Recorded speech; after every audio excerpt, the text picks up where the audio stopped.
Olá, está começando mais um De Frente com a Lei, essa série dentro do podcast Caxias Conversa e também pela TV Câmara Caxias, canal 16 da Claronet, que tem a pretensão de ouvir os vereadores ao longo de toda essa 19ª legislatura, detalhando propostas. E a propósito disso, também recebemos hoje o vereador Sandro Fantinel, do PL, a quem eu de imediato saúdo. Vereador Fantinel, uma honra tê-lo conosco aqui. Eu que agradeço a oportunidade. Conversamos muitas vezes no decorrer da legislatura passada, vereador Fantinel. Eu gostaria de recuperar um pouco aqui com o senhor, porque muitas vezes quem acompanha a TV Câmara e a própria rotina do Legislativo, muitas vezes acaba também esquecendo, porque são tantas situações do cotidiano. É importante lembrar muito do que o senhor fez e agora imagino que o senhor também com a sua equipe tenha feito um balanço, uma autocrítica, já planejando esses 4 anos de agora, já numa condição de reeleito. Eu lembro principalmente a sua contribuição com a regularização fundiária a partir do REURB, que foi um projeto de repercussão nacional e que o senhor teve o interesse de tentar ajudar na adaptação para Caxias e acabou se tornando uma política permanente da cidade. Sim, exatamente. Foi um momento que começou muito antes da minha eleição, né? Porque em 2010 eu era presidente de bairro, o bairro onde eu morava ele era irregular, e aí eu queria buscar uma forma de regularizar. Qual bairro, vereador? É o loteamento Três Pinheiros de Fazenda Souza, né? E o que acontece? Em 2017, depois de muitas lutas e reuniões que eu vinha na prefeitura e só enrolavam porque não tinha uma lei, né? Essa é a verdade. E então, no período, então, o presidente da época, né, Michel Temer, né, pediu para a sua equipe de governo criar uma lei que regularizasse as favelas do Rio de Janeiro e São Paulo. Por quê? Porque lá não tem como fazer uma regularização onde não tem saneamento, onde não tem ruas, onde não tem, enfim, os espaços necessários, nada, mas ele queria que o cara fosse proprietário, tivesse o título de propriedade daquela área, daquele local. E assim nasceu a REURB, né? Nasceu a REURB em 2017, então no governo Temer, para a regularização de favelas. Já de imediato, eu busquei essa lei, porque eu estava sempre controlando se saísse alguma coisa a respeito da situação, e trouxe para Caxias, então, essa REURB e construí ela junto com 2 advogados, que um deles, inclusive, hoje trabalha junto com a gente aqui na Câmara, né, que é o Moser Copete, e a gente adaptou, então, aquela lei lá, que era para regularização de favelas, nós a adaptamos para uma possibilidade de regularizar loteamentos e bairros, né? E criando essa possibilidade, nós criamos uma lei que totalmente destrancou todas as travas que tinha na cidade de Caxias do Sul no que se dizia a respeito à regularização fundiária. Não só na cidade, no meio urbano, mas também no meio rural. Que hoje a REURB consegue regularizar loteamentos em áreas rurais, que isso não tinha cogitação nenhuma de poder acontecer, né? Eu protocolei essa lei no dia 27 de fevereiro de 2020, ou seja, 2 meses depois da posse. Imediatamente o executivo me chamou para ter uma conversa, eu fui lá e eles me propuseram a seguinte situação. Desculpa corrigir o senhor, é 2021. Se foi depois isso, 2021, depois desculpa, da posse. Isso, depois da posse, 2021. Então o executivo me chamou lá e me propôs a seguinte situação, que se eu deixasse a lei aqui na Câmara seguir as tramitações das comissões, poderia demorar tranquilamente 2 a 3 anos para vir a plenário e ser votada. Se eu aceitasse retirar ela do protocolo e apresentar ela em parceria com o executivo, ela poderia então, vindo do executivo, ser votada já de imediato. Então eu pensei bastante, tive prós e contras, muitas pessoas me disseram que o executivo ia me roubar o projeto, que eu não ia mais ser o titular, e um monte de coisa, mas depois de um conselho que eu tive do meu pai, eu resolvi então retirar o projeto e fazer então o protocolo junto com o executivo. E daquele momento em diante, logo depois, posteriormente, já veio a plenário, foi votada, se tornou lei e hoje está regularizando a nossa cidade. Porque daí é aquela situação também, vereador, a ansiedade de ter o protagonismo ou de resolver o problema da cidadania. Quer dizer, o senhor ali dividiu em tese uma autoria, mas o objetivo final, que é contemplar o cidadão, foi cumprido. Então, quer dizer, esse é o papel do vereador. Na realidade, eu não ia fazer esse comentário, mas eu acho que faz parte da situação, né? Claro. Eu fui falar com meu pai, que não é político, não tem entendimento nenhum de política, e eu contei para ele que eu estava com esse impasse. Claro. Né? E o pai disse, tu foi eleito para ajudar o povo ou para ajudar a ti mesmo? Aí é que tá. Né? Aí é que tá. Então essas palavras do pai me fizeram com que eu tomasse a decisão de retirar, né? E quero deixar aqui sempre, em todas as minhas entrevistas, eu deixo isso explanado, né? Que o que o prefeito Adiló prometeu para mim, a pessoa dele cumpriu. Uhum. Ou seja, ele disse, todas as vezes que tiver entrega de títulos, eu comentarei o seu nome e a sua colaboração nesse processo. Quando teve entrega de título com a presença do prefeito, ele sempre fez essa colocação, mas quando as suas equipes fizeram entregas, jamais o meu nome foi citado. Uhum. Tanto que nós temos aí eleitos aí com o meu projeto, né? Que não sou eu. Entendi, vereador. Na medida em que o senhor comenta esse projeto, nós já abordamos aqui nessa sequência do podcast do De Frente com a Lei com outros colegas seus de plenário, vereadores, essa preocupação com a regularização fundiária, porque nós tratamos agora, com perdão pela obviedade, de regularizar, ok. Mas nós necessitamos também de um trabalho prévio para que não seja ilegal, digamos assim, porque continua acontecendo muitas vezes ocupações, pessoas que são enganadas, enfim, e aí depois tem que correr atrás do prejuízo para regularizar.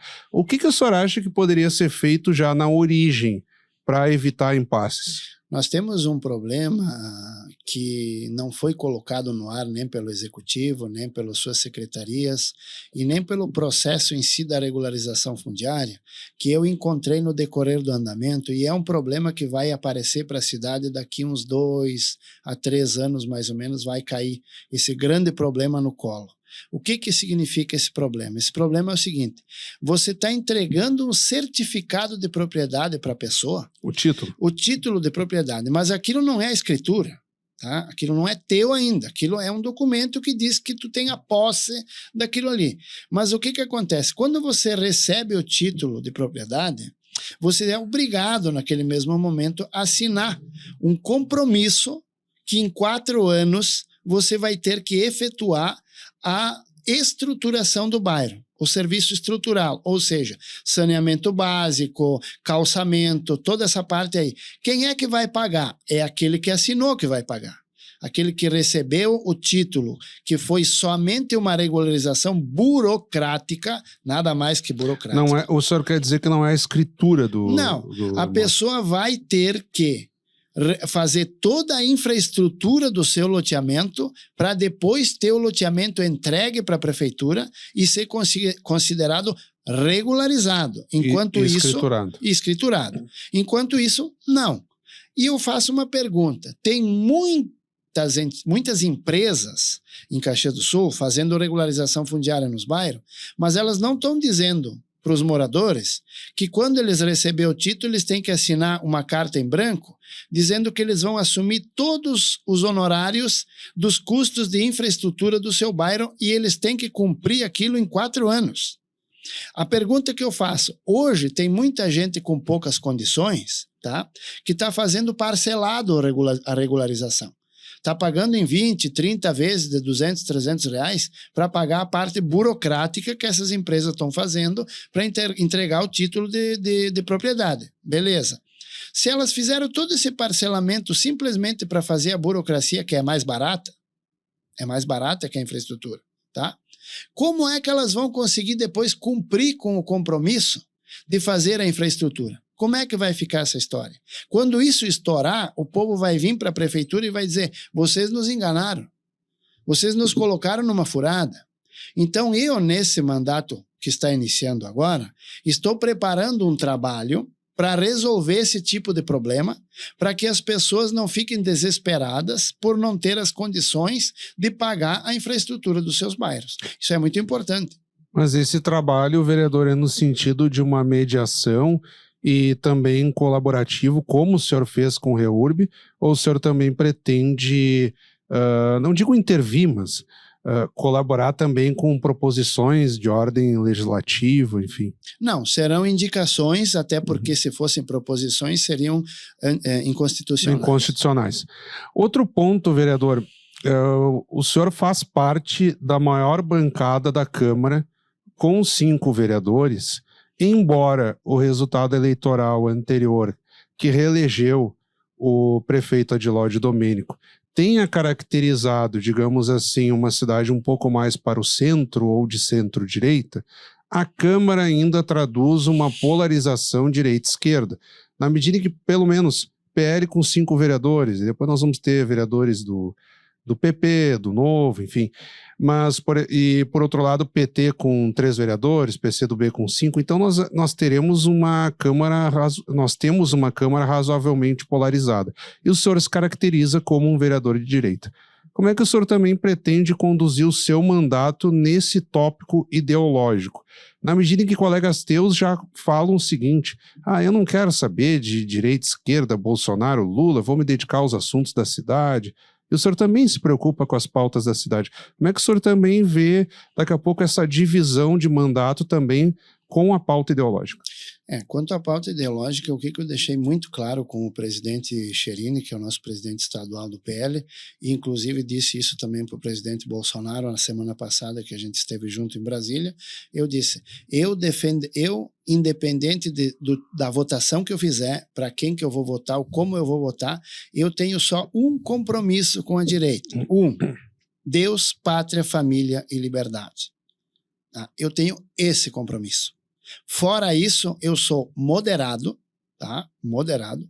Não sou base e nem opositor, tá? Eu estarei aqui para contribuir com o executivo em tudo aquilo que for, digamos assim, positivo para a sociedade. Quando tiver que criticar, a gente critica. Quando tiver que parabenizar, a gente parabeniza. Não importa se foi o fulano da esquerda, do centro ou da direita que apresentou a solução do problema, mas se o problema foi resolvido e o cidadão tirou os proventos dessa solução, será aplaudido e terá meu apoio, sem dúvida nenhuma. Para ampliar, quando o senhor fala em liberdade, não é simplesmente liberdade de ser livre. O senhor está se referindo à liberdade econômica, sobretudo. Pauta o liberalismo mesmo, pensamento liberal, que é a base da economia. E é um tema sobre o qual o senhor bate muitas vezes. Destravar a burocracia, estimular sobretudo o pequeno e médio empresário.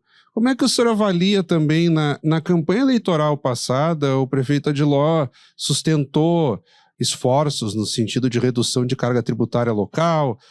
Vocês em plenário, quando eu digo vocês, o senhor e outros colegas já criticaram fuga de empresas de Caxias até para municípios aqui do entorno, Flores da Cunha, Farroupilha, por falta de incentivo, enfim.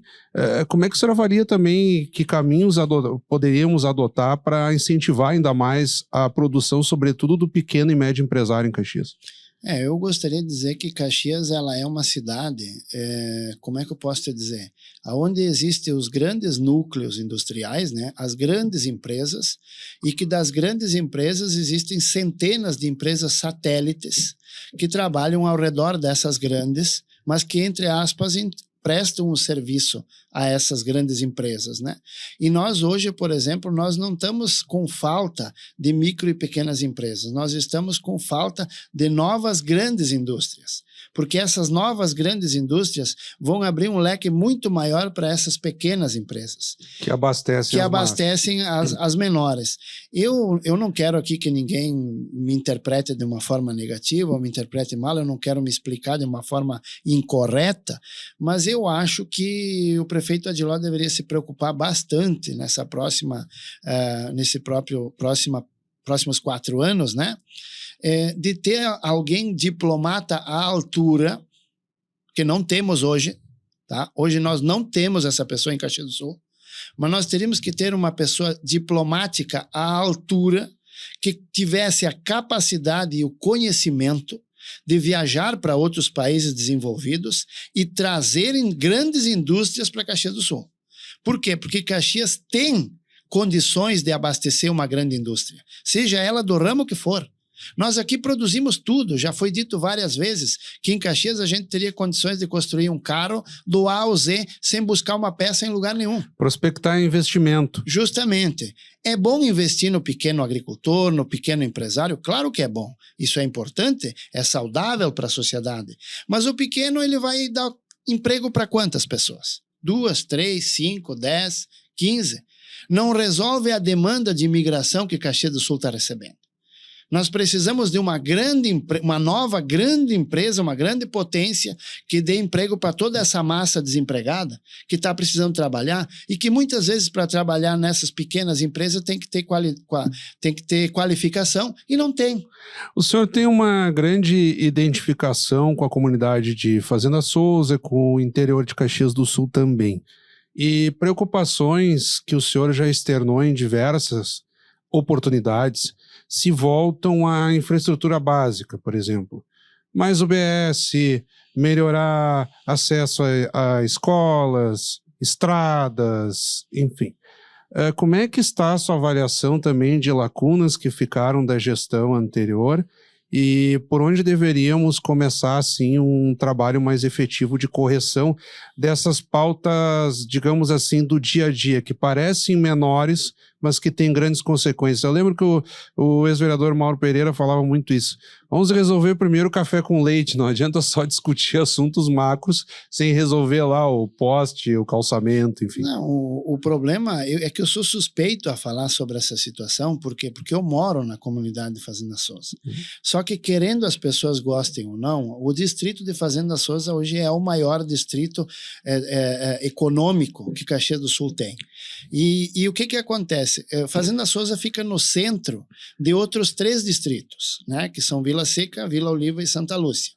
Fazenda Souza hoje tem a maior UBS do interior. É a maior, é a de Fazenda Souza.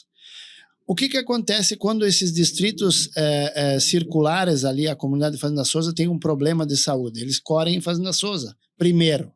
Se não tem o atendimento, eles vêm para a UPA Central ou a Zona Norte.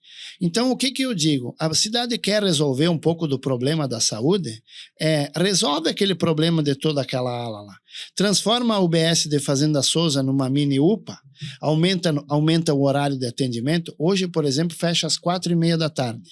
Eu canso de ver o agricultor chegar às 6 horas da tarde lá com o braço quebrado, com uma mão cortada e tá fechado, né? Então, transformar essa UBS de Fazenda Souza numa mini UPA. Outra coisa, ambulância. Não, e que desobstrui também as UPAs do perímetro urbano aqui, eu digo UPA Central, UPA da Zona Norte. Se nós tivéssemos uma ambulância na UBS de Fazenda Souza, Vila Oliva, Santa Lúcia e Vila Seca estariam contempladas. Qualquer coisa que aconteça ali, elas seriam atendidas em breve tempo. Nós tivemos um óbito há poucos dias atrás ali em Vila Oliva, porque a ambulância demorou 40 minutos para chegar. Se ela tivesse ali em Fazenda Souza, essa pessoa estava salva. Então, são essas as coisas que tem que começar a analisar. Junto com a saúde, a segurança, a mesma situação. Vereador Fantinel, nós temos aí pouco mais de 1 minuto para o encerramento do nosso bate-papo. Eu já vou emendar o convite para que o senhor retorne aqui dentro de alguns meses, para, inclusive, ir apresentando o andamento das pautas do seu mandato para quem nos acompanha, a comunidade. Em última extensão, o senhor ainda tem um tempo razoável aí, pelo menos 1 minuto, para suas considerações finais, digamos assim. Eu agradeço muito. Eu queria dizer para toda a comunidade, queria dizer para o executivo reeleito que eu estou à disposição para conversar, para colaborar dentro de tudo aquilo que eu puder. Olha ali, eu estou no final do mandato, né? Falta aí falta alguns dias, enfim, já estamos terminando o ano, mas o que eu queria dizer é o seguinte: eu trouxe mais 2 milhões em emendas, né? Que concluem no mandato de 4 anos mais de 4 milhões, ou seja, mais de 1 milhão por ano. Então, eu estou cumprindo a minha parte, estou à disposição de ajudar a comunidade, os bairros da cidade que me procuram, aqueles que me procuram, nunca estão abandonados, nunca ficam abandonados. Eu estou sempre pronto para ajudar todo mundo e à disposição de todos a qualquer hora do dia.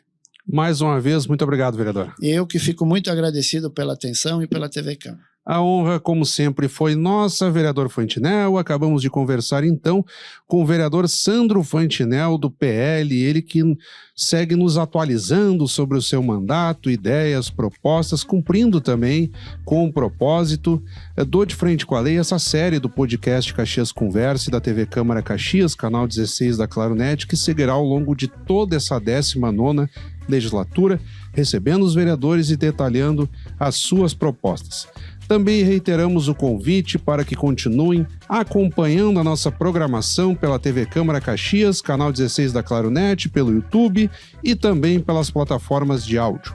Obrigado pela audiência. Até o nosso próximo encontro.